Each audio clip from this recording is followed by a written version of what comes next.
What's up, everybody? Once again, my name is Matt, and welcome back to Let's Play The Legend of Zelda Link's Awakening. In the previous video, we finished off the Bottle of Grotto and returned Bow Wow to his rightful owner. In this video, well, we have been saving up our rupees for a pretty long time, and there are a couple of things that we need to get from the shop, so what do you say we go on a little bit of a shopping spree? All this, by the way, is required. We do need to take care of this before we can make our way into the next dungeon. So first things first, let's buy ourselves the Deluxe Shovel. It's 200 rupees, which, yeah, kind of expensive, but there's no other way to acquire this item, so we kind of have no choice. The next thing I want to pick up is some bombs, and I know you guys see that piece of heart back there. Sadly, it's a little out of our budget right now. That actually wasn't there in the original version of Link's Awakening, so I didn't budget the extra 200 rupees. Now, we could technically steal it, because, yeah, you can steal from the shop in this game, but doing so renames your file and player name to Thief. Everyone in the game will call you that, and then if you re-enter the shop, the owner will actually insta-kill you, so I don't really want to show that off now. Maybe I'll do that, like, as a bonus video later on if you guys are interested. But I think it's in our best interest to just be like a good little boy, save up our rupees, and come back for that a little bit later. And, you know, while we're here, let's stop in and talk to our good pal, Taryn. I kind of want to get used to, like, talking to NPCs, since they do give you some pretty useful tips. And are you enjoying those bananas, my man? I was hungry something fierce, so I went and got bananas at the beach. Link, if you want some, you should go and get some. That sounds like a good idea. I could use some potassium in my diet. But before we make our way back to the beach, let's try out our trusty new shovel. And where would be a good spot to dig up some buried treasure? Well, why not check out the dog's house? Because, you know, dogs like to bury stuff. I mean, that's sort of my logic behind it, at least. So, let's grab our shovel and start digging around here, because eventually, I think its placement is random, so we might be here for a little bit, but hopefully soon enough we can find, there we go, another secret seashell.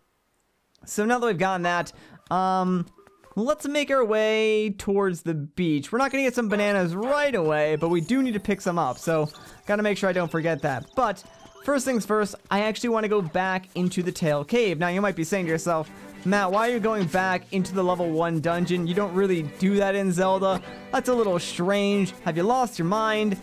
Yes, but also, yes. No.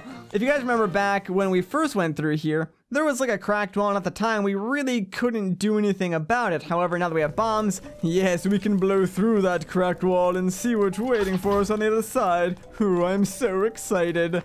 But, yeah, this is kind of optional to a certain extent.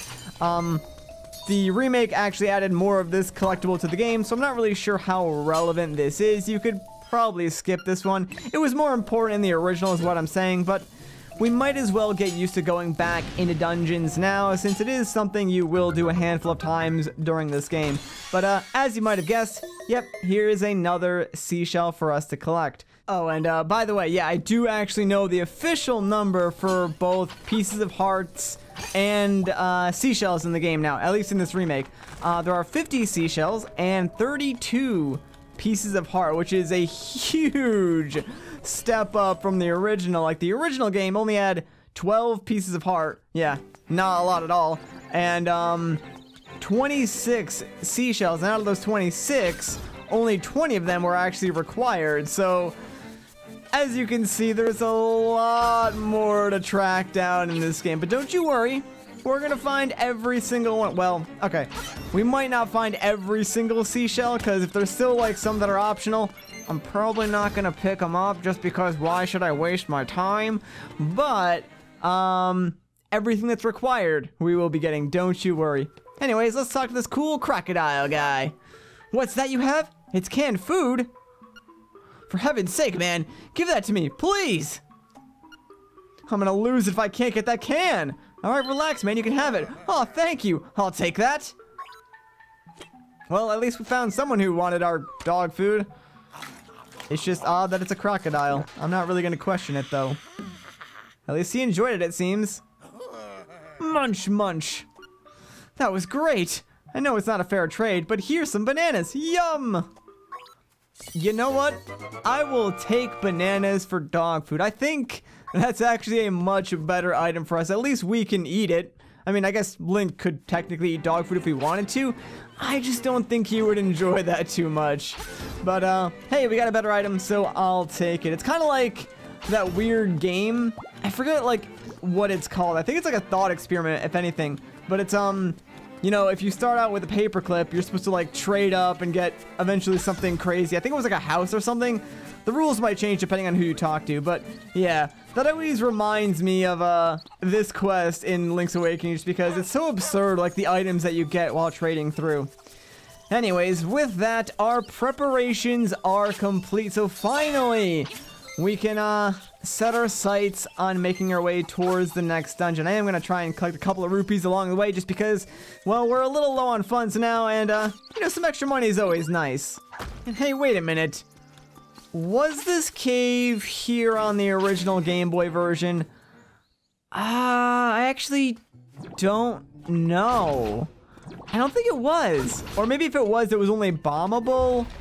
I really can't remember. Either way, there's a piece of heart in here in a chest, so that's pretty awesome. I'm kind of glad we came in here. Alright. Let's hopefully figure this out in one shot, because I did not plan on coming in here. I don't know what it is about like these moving rock puzzles, but they do kind of stump me sometimes, so give me a second to look at this. Oh, you know what?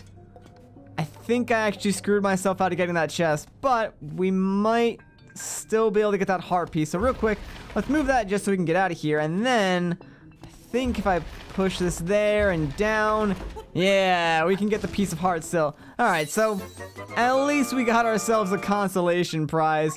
Better than nothing, but, yeah, pretty sure I'm gonna need to reset this cave in order to get that chest.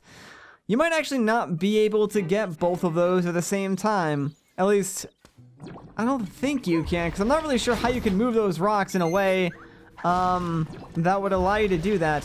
Whatever, though. Inside this chest, let's see, we got, hey, 50 rupees. Not bad at all. That's actually perfect because I was just saying we need some extra cash. Alright, now that we got that, oh yeah, check it out. Over here is another one of those swirly platforms. So now we can actually find out what these things do if we stand on it. Yeah, it's a fast travel thing. So now we can go from like the Prairie all the way up to Telltale Heights. And I gotta say, this menu system, super sleek, man. I love it. Way nicer than how it worked on the Game Boy, which obviously is to be expected, but yeah, just like that, we now have a way to get around the map a lot faster. I mean, Koholint Island really not that big to begin with, but hey, any way to move around faster is always a benefit in my opinion, so I'm glad that it's here. Alright, now that I've showed that off, let's continue following this path and see where it leads us. Actually, real quick, there is a bombable cave over here, so let's blow this up because inside, if I'm not mistaken, should be a fairy fountain. Hey, there we go. And hey, nice, there's a stray fairy right over there for us.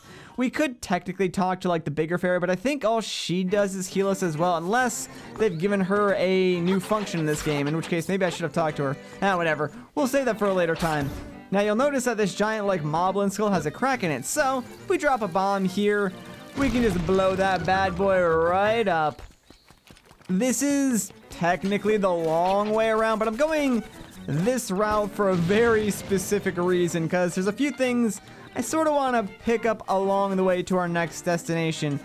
So let's actually come over here to this weird lake pond thing, because, well, if we jump across, yeah, here's the entrance to the level 3 dungeon. Now, it's locked right now, and we need a key to unlock it, so can't really do a whole lot. Instead, we head up here. There is a patch of dirt surrounded by 4 little blades of grass, and well, if we dig in the center, we can find ourselves another seashell. So, yeah, believe it or not, that's exactly why I came up here. And we're actually going to see what those are used for in a little bit. I sort of planned this entire thing out, so we get a lot done, even though we're kind of doing, I guess, less than exciting things in this video. Also, there's a piece of heart. We'll be collecting that in a moment as well. I tried to make this episode as interesting as possible is what I'm trying to say. So, let's head in this house because we're going to meet a very interesting character, believe it or not. Hello, old chap. How you doing? Stylish, I like it. Yeah. Salutations! You wouldn't know by the look of me, but I used to live in the castle. My servants went berserk and I was forced to flee to my villa. So, you're looking for something, are you? I may have just what you're after. But first, I want you to retrieve the golden leaf I left behind in the castle when I fled. Sure, I can do that, I guess. Smashing! To tell you the truth, there are 5 leaves, and I want them all. Okay, you'll need to do some digging, so buy a shovel. Are you off then? Good luck! So, that's Richard, and you might be wondering, like, who he is and, you know, why his house is full of frogs. Well, it's actually a reference, and this is something I learned while, like, researching for, the Zelda documentary that I'm producing. But, that's actually a reference to another game called For Whom the Frog Bell Tolls. It's a Japanese exclusive game that I don't believe was ever brought over to the West. So it's kind of like only a reference that Japanese players would understand. But it's kind of interesting that like such a random game has made a reference in Link's Awakening. Anyways, here's the castle he was talking about. Obviously, yeah, the gate is locked, so we can't get inside normally. But if we head over here, we can find ourselves a little Curious George. Bananas, bananas, oh, give to Kiki. Sure, I guess you can have it. Bananas, bananas, oh, Kiki. Monkeys, come, repay him, Kiki. Oh no, what's going on? Last time I had an interaction with monkeys, it didn't end well. They just started flinging stuff at me, and it wasn't dirt. But these monkeys are a little more helpful. They made a bridge for us. Aw, thanks, guys. Monkey business done. Bye-bye. Oh, Kiki. They kind of look like, oh, crap. I really don't remember the name of the character. But, yeah, after they complete their bridge, they give us a stick. But, yeah, they look like the main character from Monkey Ball, and it's killing me that I can't remember his name right now. I'm sure, like, a bunch of you guys are going to tell me in the comments. But, that's who they look like. Wait, no, it's Ai. Okay, I remembered. It was Ai. But yeah, if you come in the back here, there is a inconspicuous looking bush that, of course, if you cut down, it's going to lead us into a secret passageway. Ooh, double kill on those Goombas. Get wrecked, scrubs. That's right. That's right. But, yeah, so we can break into the castle this way. My brain is all over the place right now, you guys. You have no idea. It's probably because I'm actually exhausted, but you know what? Hopefully it's entertaining. Anyways, these are dark nuts. You kind of fight them the same way you do like everything else. Just block and then attack them, and then they'll die. There's a black bird over here. Now, yeah, you could easily just walk past this bird. Doesn't seem like anything important, but check it out.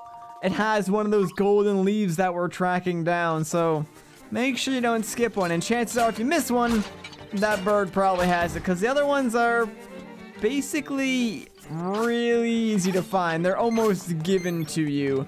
There is one more out here in the courtyard though, so let's try and track that down. I will say this, these dark nuts a lot easier to take care of on the remake than they were on the original Game Boy. But I think that's just due to the fact that like combat on a lot of the older 2D Zeldas was not that great. They've really come a long way in terms of just making things feel better and more fair, I guess you could say. Alright, so we gotta play, I guess, whack a dark nut with this guy. He's just gonna pop up and throw bombs occasionally, but all you gotta do, slash at him a couple of times, and eventually, I promise you, he will die and give you another golden leaf. And that's all of them for out here in the courtyard, so now we actually get to go inside the castle. I'm kind of curious as to how Richard lived. Was he a king? Was he a prince? I don't know. He's got his own castle, so he's got to be important, but I don't think like anyone else on Koholint Island talks about him, so maybe he's just like one of those weird people who built himself a castle and was like, I'm gonna pretend to be king, but no one really like acknowledges him. He's kind of like the weird kid that everyone stays away from. I feel like that's probably what's going on with Richard. And wow, I like how that spear is like stuck inside my skull. Get out of here, man. Just like that, defeating all those enemies will give us the 3rd golden feather. Already halfway done. You know, I mean, I hate to like sound like I'm repeating myself, but we are doing everything a lot quicker than I thought we were going to. And I feel like that's just going to be a common trend with this playthrough. Like I said, something about transitioning from a Game Boy to a big screen just makes everything feel kind of smaller. But, yeah, stepping on that button actually unlocks the gate, so now we can enter the castle normally. No need to go across that janky monkey-built bridge or go through that underground 2D section. We can actually act like royalty and go through the main gates. Alright, so over here, bomb only the left, like, cracked dark nut, because, yeah, that's the one you need to defeat in order to get the gold leaf. Don't bother with the right one. You'll just be making your life harder. Trust me, you don't want to do that. And hey, look at that guy. I wonder if he's important. Perhaps, maybe, he'll even be hiding the last feather. I mean, of course he is. Like, why else would they show him to you? I will say this, though. Richard's castle, it's pretty dinky. Now to open this door, has a paw on it. Throw a paw on the door. Not rocket science. It's pretty easy. So, this chain flailing darknut guy, yeah, pretty simple. Just, like, use your sword to block his attacks and then kind of go in on him. Or if you want to, just be like me and, you know, spam your sword wildly when he attacks and just try and kill him as quick as you can. And if you survive, you get yourself the final golden leaf. Now, before we go back to Richard, there's one thing that I would like to do while we're in this area. Don't worry, it's not going to take too much time. I mean, it's going to take a little bit of time, but we'll get back to Richard soon enough. Don't worry your pretty little head. I know he's probably your favorite character. We just met him, but you all fell in love with him instantly. Don't worry, I did too. I mean, did you see that cape? It was pretty spectacular. I don't blame you. We'll go see him soon. Don't you worry. But, we've been collecting the seashells for a pretty long time, so what do you say we go and see what they actually do? Oh, you know what? I need to make sure I actually have 5 of them, because I think I need exactly 5 for this. No more, no less. At least if it works the same way it did in Link's Awakening. So yeah, make sure you have 5 to do this. But here is the Seashell Mansion. I am the spirit of the mansion. I have been waiting for someone, one who can overcome the darkness. Find the secret shells, then ascend the platform. You will receive the ultimate sword. Sounds like you should come back with lots of shells and try standing on the platform. Yeah, that sounds like a good idea. Well, I got 5. Is that enough? Doesn't look like it, but we get our first, like, reward tiers. So, we have a little present. Let's open this up and get ourselves... Oh, it's a piece of heart. That's interesting. On the original Link's Awakening, you actually just got another seashell. So, that's kind of cool. They turned it into a piece of heart. I like that change. I like it a lot. Speaking of shells, guess what? Right over here is another shell. Just like that, baby. Got another one. Sadly, there's no point like going back into the mansion since it's not going to give us another reward tier, so we'll just hold on to that for now. Come back a little bit later once we got more. You want to come back every now and again, like once you reach a certain threshold, that way you can get your gift. I'm assuming they've probably changed it in the remake, so like the gifts don't need to be collected when you have that very specific amount. But on the off chance they haven't changed that, I probably will be coming back once we reach those thresholds. Alright, so all of that is out of the way. We got the 5 golden leaves. Let's go and talk to King Richard and see if he can give us what we need to make our way into the next dungeon, because that's what all of this has been for. Tres bien. I see you've recovered all the leaves.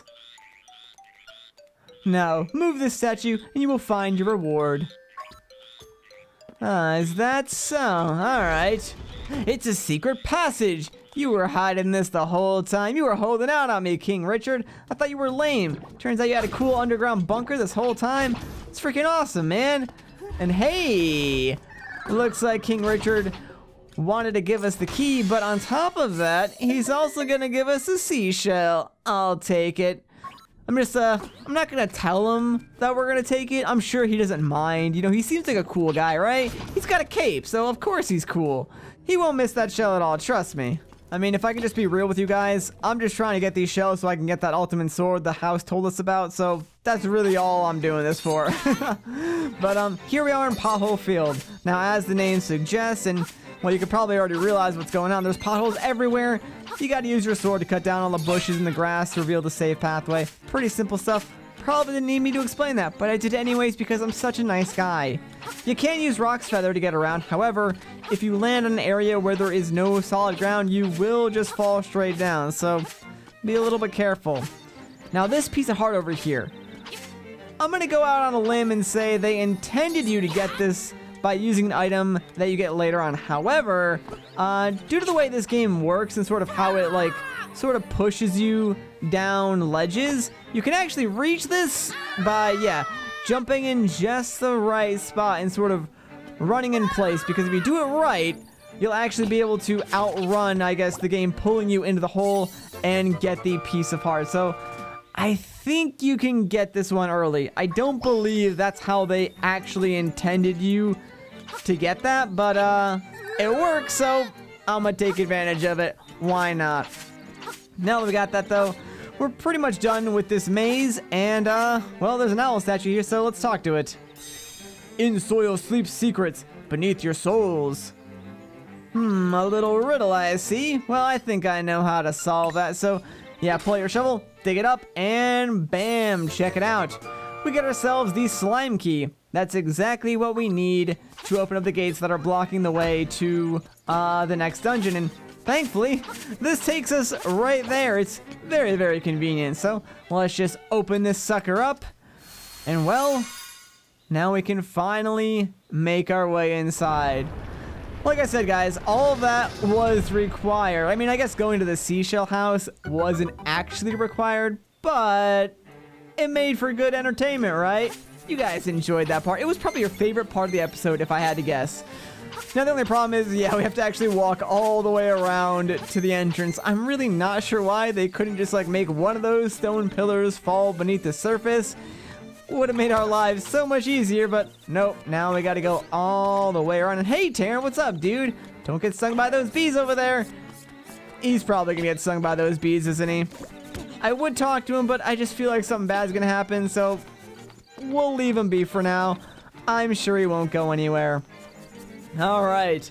Finally, after all that time, guys, we've made it to the entrance of the level 3 dungeon, which I think we'll take on in the next video. So if you guys enjoyed this part, a like rating would be greatly appreciated. If you want to see more, consider subscribing. But once again, guys, my name is Matt. Thank you so much for watching, and I'll catch you in the next one.